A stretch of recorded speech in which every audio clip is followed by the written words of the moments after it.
तुमने भल भाव जाच आम पढ़ुचे प्रथम विषयर प्रथम पाठ विषयटीर ना संबल और तार विकास एवं यह पूर्वर आम से संबलर विभक्तिकरण विषय पढ़ुचे विभिन्न प्रकार संबल विषय जानुचे ता सहित से संबल क्या कहुए एवं आमर तार उदाहरण जानुचे तार मोट उपर देखापी गले प्रकृति अनुसार पढ़ीचे संबलर विभक्तिकरण उत्पत्ति अनुसार व्यवहार बा सुलभता अनुसार परिमाण अनुसार भरण अनुसार बंटन बा वितरण अनुसार आम पढ़ी सारीचे आउ दुईटी पिले अच्छी आमर संबलर विकास स्तर अनुसार संबलर प्रकार भेद एवं मालिकाना अनुसार संबलर प्रकार भेद प्रथमे पढ़ा विकास स्तर अनुसार पिले माने बी केयरफुल भूगोलर तृतीय पेज पिले बाहर कर तृतीय पृष्ठार डाहाण करू अच्छी विकास स्तर अनुसार संबलर प्रकार भेद सदमे समस्ते मो जहाँ पढ़ाऊँगी केयरफुल लिसन कर शुण और ता सहित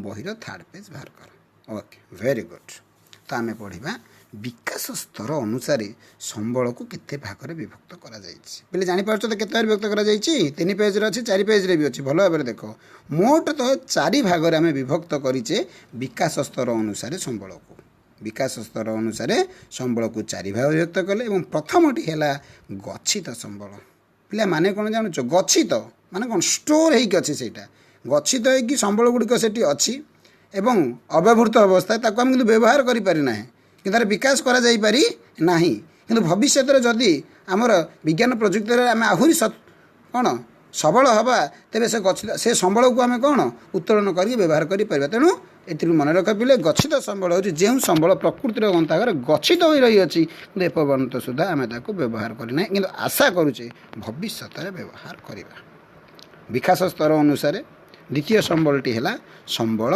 भंडार बोले संबल भंडार माने कौन ना परिवेश मनुष्यर आवश्यकता को पूरण करने बहुत गुड़िए संबल अच्छी किंतु तार व्यवहार करा जाई पारु नाही कहीं व्यवहार पिले करा जाई पारु नाही ना परिवेश जो यही संबल गुड़िक अच्छी ताकू व्यवहार करने आम ज्ञान कौशल आम आज पर्यंत सुदृढ़ होई नाही किंतु अनुमान करुचे यहाँ अच्छी एवं दरकार पड़े आम ज्ञान कौशल व्यवहार करी ताकू भविष्य में व्यवहार करी पारिबा तेणु या कहुए कौन ना संबल भंडार कहुए पे कौन कहुए को ना संबल भंडार कहुए पारे अच्छा तृतीयटी आम कौन देखा ना विकसित संबल बोले विकास स्तर अनुसार आम पढ़ुचे विकसित संबल है कौन ना जो संबल गुड़िक मुख्यतः वर्तमान आमर ज्ञान कौशलता विकसित हो पारी एवं ताकू मध्य आम व्यवहार करुचे आमर ज्ञान कौशल खटई से संबल को आम व्यवहार क्षम करें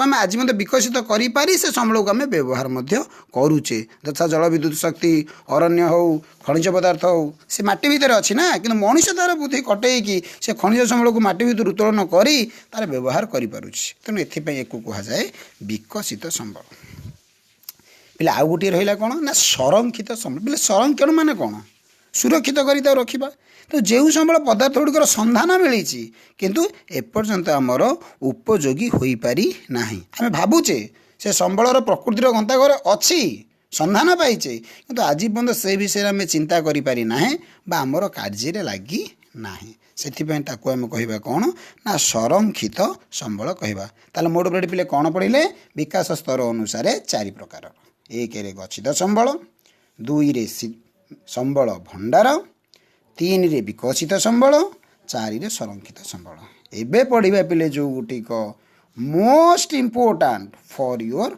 एग्जामिनेशन परीक्षा में सबुठार गुरुत्वपूर्ण क्वेश्चन एटा मालिकाना अनुसार संबलर प्रकार भेद मालिकाना अनुसार आम मोट भाव 4टी भाग में विभक्त करिचे संबल को 1 रे व्यक्तिगत 2 रे गोष्ठीगत 3 रे जातीय संबल एवं 4 रे है आंतर्जातीय संबल पहले व्यक्तिगत संबल कौन बुझीपार बोधुए जो संबल गोटे व्यक्तिर अधिकार थाए जो संबल निजस्व अधिकार अच्छी अन्य मैंने व्यवहार करने मोर परमिशन है मोर अनुमति बिना से व्यवहार करें ना जो संबल मोर निजर एकचाटिया अधिकार अच्छी गोटे निर्दिष्ट व्यक्तिर ताकू आम कह व्यक्तिगत संबल उदाहरण मोर चाष जमी मोर गृह मोर पुष्करिणी मो घरे थिबा कूଅ अन्य कौन चाहिए व्यवहार करेंगे ना मोर बिना अनुमति से व्यक्तिगत संबल कहुए सेकेंड है गोष्ठीगत संबल କିଛି ପିଲେ ସମ୍ବଳ ଅଛି ସେ ସମ୍ବଳଟିକୁ ସାମୂହିକ ଭାବରେ କିଛି ଲୋକ ମିଶିକି ବ୍ୟବହାର କରନ୍ତି। ଏକ ସମାଜର କିଛି ଲୋକ ସାମୂହିକ ଭାବରେ ତାକୁ ମିଶିକରି ସମୂହ ଭାବେ ବ୍ୟବହାର କରନ୍ତି, ତାହାକୁ ଆମେ କହିବା ଗୋଷ୍ଠୀଗତ ବ୍ୟବହାର। ବୋଲେ ଗାଁରେ ଦେଖିଛ ସମସ୍ତଙ୍କର ଗୋଟିଏ ଗୋଟିଏ କ'ଣ ପୋଖରୀ ଥାଏ? ମୋଟ ଗାଁ ଉପରେ ଗୋଟିଏ ପୋଖରୀ ଥାଏ, ସମସ୍ତେ ସେଠି ଗାଧୋଇବାକୁ ଯାଆନ୍ତି। ଗାଁରେ ଶ୍ମଶାନ ଥାଏ, କ'ଣ ଗାଁରେ ସମସ୍ତଙ୍କ ଘରେ ଗୋଟିଏ ଗୋଟିଏ ଶ୍ମଶାନ ଥାଏ? ନା, ଶ୍ମଶାନ ଗୋଟେ ସାମୂହିକ ଜିନିଷ, ସମସ୍ତେ ସେହାର ବ୍ୟବହାର କରିଥାନ୍ତି। ପାର୍କ ଥାଏ, କ'ଣ ମୋର ପାର୍କ ମୁଁ ଏକୁଟିଆ କରିବି କି? ତେଣୁ ଯେଉଁ ପାର୍କ ଗୁଡ଼ିକ ଅଛି ପବ୍ଲିକ୍ ପାର୍କ, ସେଠି ଆମେ କ'ଣ ସେଇ ସୋସାଇଟିର ଲୋକ ବା ସେଇ ଏରିଆର ଲୋକ ସାମୂହିକ ଭାବେ ତାକୁ ବ୍ୟବହାର କରୁଛେ। ତେଣୁ ଏଗୁଡ଼ିକୁ କୁହାଯାଏ ଗୋଷ୍ଠୀଗତ ସମ୍ବଳ, ଅର୍ଥାତ୍ ଏ ସମ୍ବଳକୁ ବ୍ୟକ୍ତିଗତ ସ୍ତରରେ ନୁହଁ ସାମୂହିକ ସ୍ତରରେ ବ୍ୟବହାର କରାଯାଇଥାଏ। ତାପରେ ଆସିଲା ଜାତୀୟ ସମ୍ବଳ। ବୋଲେ ଜାତୀୟ ସମ୍ବଳ ବୁଝିପାରୁଥିବ, ଏଇଟା ଆମ ଦେଶୀୟ ସମ୍ବଳ। ଏଇଟା ଯଦି ଆମେ କହିବା ଆମ ଦେଶର ସମ୍ବଳ ଯେଉଁଟା, ତାକୁ ଆମେ କହିବା କ'ଣ ଜାତୀୟ ସମ୍ବଳ, ନ୍ୟାସନାଲ୍ ରିସୋର୍ସେସ୍। ଯେଉଁ ଆମର ଭୌଗୋଳିକ ସୀମା ଭିତରେ ଆମ ଦେଶର ନାଁ ପିଲେ କ'ଣ ଭାରତ। ଭାରତର ଭୌଗୋଳିକ ସୀମା ଭିତରେ ଯେଉଁ ସବୁ ସମ୍ବଳ ଗୁଡ଼ିକ ରହିଲା, ସେ ମାନବ ସମ୍ବଳ ହେଉ ବା ପ୍ରାକୃତିକ ସମ୍ବଳ ହେଉ ବା ସାଂସ୍କୃତିକ ସମ୍ବଳ ହେଉ, ଏଇଟାକୁ ଆମେ କହିଲେ କ'ଣ ଜାତୀୟ ସମ୍ବଳ। ଏବଂ ଏ ସମ୍ବଳ ଉପରେ କେବଳ ଆମ ଦେଶର ଅଧିକାର ଅଛି, ଅନ୍ୟ ଦେଶର ଅଧିକାର ନାହିଁ। ବୋଲେ ଏଇଟା କେବଳ ରାସ୍ତାଘାଟ ହେଉ, ସ୍କୁଲ ହେଉ, ରେଳପଥ ହେଉ, ବନ୍ୟପ୍ରାଣୀ ହେଉ, ଏଇଟା ହେଉଛି ଆମରି ଭୌଗୋଳିକ ସୀମା ପରିସୀମା ଭିତରେ ଯେଉଁଟା ଅଛି। ପିଲେ ଖାଲି ସ୍ଥଳ ଭାଗରେ ନୁହଁ, ଜଳ ଭାଗରେ ମଧ୍ୟ ଆମର ଅଧିକାର ଅଛି ଜାତୀୟ ସ୍ତର ସମ୍ବଳ କ୍ଷେତ୍ରରେ। ସେଥିପାଇଁ ପିଲେ ଦେଖିଥିବ ଆମର ଯଦି ସବୁ ସୁରକ୍ଷା ବାହିନୀ ଅଛନ୍ତି, ପିଲେ ନାଭାଲ ଅଛନ୍ତି, ସବୁ କ'ଣ ଜଳରେ ଆମକୁ ସୁରକ୍ଷା ଦେଉଛନ୍ତି, କେମିତି ବାହାର ଦେଶର ଲୋକ ଆକ୍ରମଣ ତା ମାନେ କ'ଣ? ଜଳସ୍ଥ ଭାଗରେ ମଧ୍ୟ ଆମର କିଛିଟା ଜାତୀୟ ସମ୍ବଳ ସୁରକ୍ଷିତ ହୋଇକି ଅଛି, ଆମ ଅଧିକାରରେ ଅଛି। ଏବଂ ତା'ର ପରିମାଣଟା କେତେ ନା ଆମର ଉପକୂଳ ଠାରୁ ସମୁଦ୍ର ଆଡ଼କୁ 12 ନଟିକାଲ ମାଇଲ। ପିଲେ ଏଇଟା ଟିକିଏ ତୁମେ ସନ୍ଦେହରେ ପଡ଼ିବ, ନଟିକାଲ ମାଇଲ ସାର୍ କ'ଣ ନା 12 ନଟିକାଲ ମାଇଲ ହେଉଛି 22.2 କିଲୋମିଟର ସହିତ ସମାନ। କେତେ ପିଲେ କହିଲି? ପାଖାପାଖି ଆମେ କହିବା କ'ଣ ନା ପାଖାପାଖି 2 କିଲୋମିଟର। ମୁଁ ସମ୍ପୂର୍ଣ୍ଣ ଏକ ଭାବରେ କହୁନାହିଁ। ଆମେ ଯଦି 22.2କୁ 12 ନଟିକାଲ ହରିଦେବା, ଆମେ ପାଇବା 1 ନଟିକାଲ ମାଇଲ ହେଉଛି କେତେ କିଲୋମିଟର? ତେଣୁ ପାଖାପାଖି ଆମର 1.5ରୁ 2 କିଲୋମିଟର 1 ନଟିକାଲ ମାଇଲ। ତେଣୁ 12 ନଟିକାଲ ସ୍ଥଳ ଭାଗରୁ ସମୁଦ୍ର ଆଡ଼କୁ 22.2 କିଲୋମିଟର ପର୍ଯ୍ୟନ୍ତ ଯେଉଁ ଜଳଭାଗ ରହିଲା, ତା ଉପରେ ଆମର ସମ୍ପୂର୍ଣ୍ଣ ଅଧିକାର ଅଛି। ସେଇଟା ଆମର ଜାତୀୟ ସମ୍ବଳରେ ଅନ୍ତର୍ଭୁକ୍ତ। ଶେଷଟି ଆସିଲା କ'ଣ ନା ଆନ୍ତର୍ଜାତୀୟ ସମ୍ବଳ। ଆପଣ ବୁଝିପାରୁଛ ଆନ୍ତର୍ଜାତୀୟ ମାନେ କ'ଣ ନା ଏଇଟା ଗୋଟିଏ ଦେଶ ନୁହଁ, ଆମେ ସାରା ବିଶ୍ୱର ଯେଉଁ ଦେଶ ଅଛନ୍ତି, ବହୁ ଦେଶ ଅଛନ୍ତି।